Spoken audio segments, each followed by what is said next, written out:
assassination was a coup d'etat and covered up at the highest levels of the federal government. I've seen it over the years, everything's come out. I've only been proven to be correct. In 1973, I said Richard Nixon's a crook, he will not serve out his term. I was correct. I told people the Gulf of Tonkin incident did not happen. I was correct. I've been trying to tell people that there were Iraqis involved in the Murrah federal building bombing in Oklahoma City. I am correct. You all don't know that yet because it hasn't been stated, but I'm correct. My track record is pretty good. Can you say that for the federal government?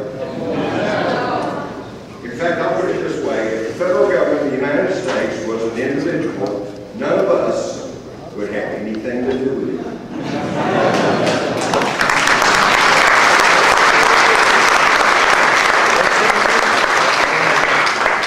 Here are some of the questions that I address in my new book, The Terror Conspiracy, which, by the way, doesn't strictly deal with 9/11, but puts it into a broader context.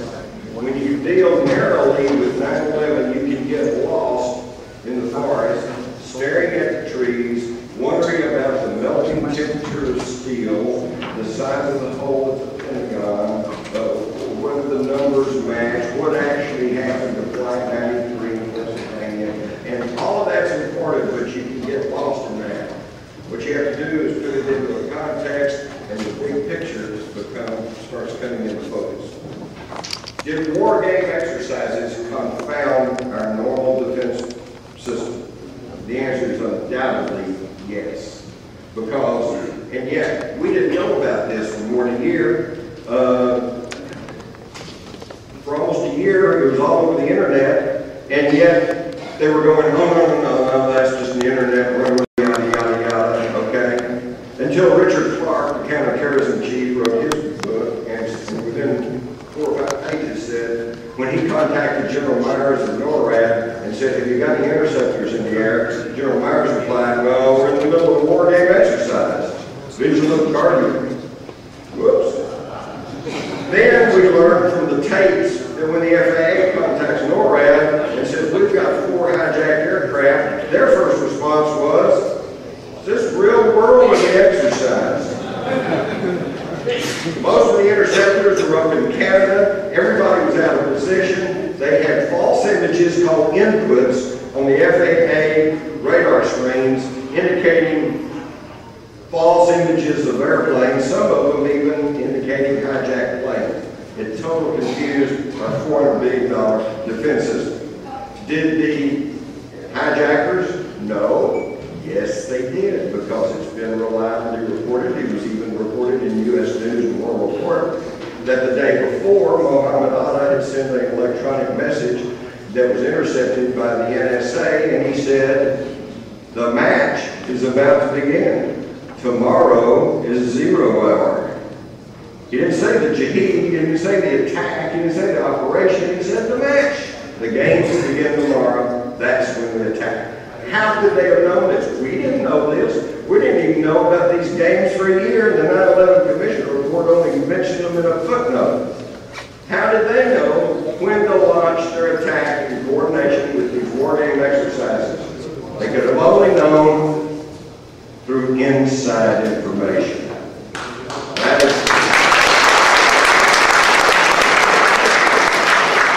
That to me is a smoking gun to prove that 9/11 was an inside job.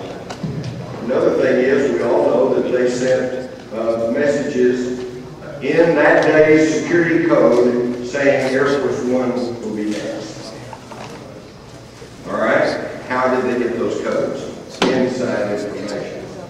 And then you have to wonder, since they had said that Air Force One was going to be attacked, which would indicate a direct threat to the president, why did he sit in the classroom for almost 20 minutes reading about that code? And of course he said, well, I didn't want to upset the children. Well, excuse me, how much effort would it have taken to simply stand up and say, hey kids, I'm sorry, but I have to go take care of some presidential business. And walk out. And by the way, when he left, he stopped and spoke to newsmen. He got in his car and drove the same motorcade route that had already been pre-announced back to Air Force One, which took off without any escort. It seems to me that nobody around, including the president, they knew he was not in danger. What about all the New York firemen talking about bombs in the building? Who permitted the evacuation by air of the bin Laden family and the Saudi royals at a time when you and I couldn't fly? This is during the no-fly zone. This was thoroughly documented. What really happened at the Pentagon? And why did the World Trade Center 7 collapse? Who was behind that suspicious stock sell, okay, that showed foreknowledge? They said, well, we're going to track that, see if it doesn't track those other bin Laden, but it didn't, and you never heard any more about it. Why? Because it tracked back to people connected to our CIA. Was the Afghanistan attack planned well ahead of time? Yes. Were there warnings from other nations? Yes. The biggest lie of all was who would have guessed they would have used airplanes to fly in the building? Okay, the Pentagon had run scenarios based on that very thing. The very morning of 9/11, the National Reconnaissance Office was having a drill that simulated a plane flying into their building.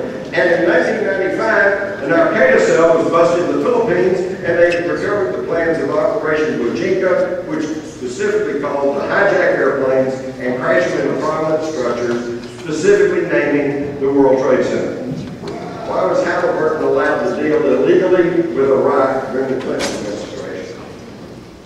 Did the CIA create Al-Qaeda? Yes. Yep. It goes on and on. You have to put this into the broadest possible context, and you have to understand that 9/11 was what in the jargon is called a false flag operation. We have something within our government called a P2OG, that's the Proactive Preemptive Operation Group. And what is their job? Their job is to pretend to be terrorists and commit terrorist acts to draw other terrorists out with them. Now, how easy is it to formulate a fake terrorist attack? There are accounts coming out of Iraq about, one example, taxi cab driver in Iraq who's pulled over at a American checkpoint. He's told to go, they take him to a military base where he's held for an hour or more, and then released and said, okay, you're free to go. And he said, well, I need my driver's license back. And they said, oh, well, you have to drive over to the police station over there where you can pick it up. On the way, his car breaks down, he pulls into a garage, and the mechanic's examining his car and finds hundreds of pounds of explosives packed in his trunk. You can see what, if he hadn't had this breakdown, you could see what happened. He would have pulled up at the police station, someone would have triggered the explosions, and he's another suicide bomber. Wow. False flag operations are right through this whole thing, and it is time that we pull blinders off. It's time you talk to your friends and neighbors, write your congressman, pressure the media to be the watchdogs that they claim to be.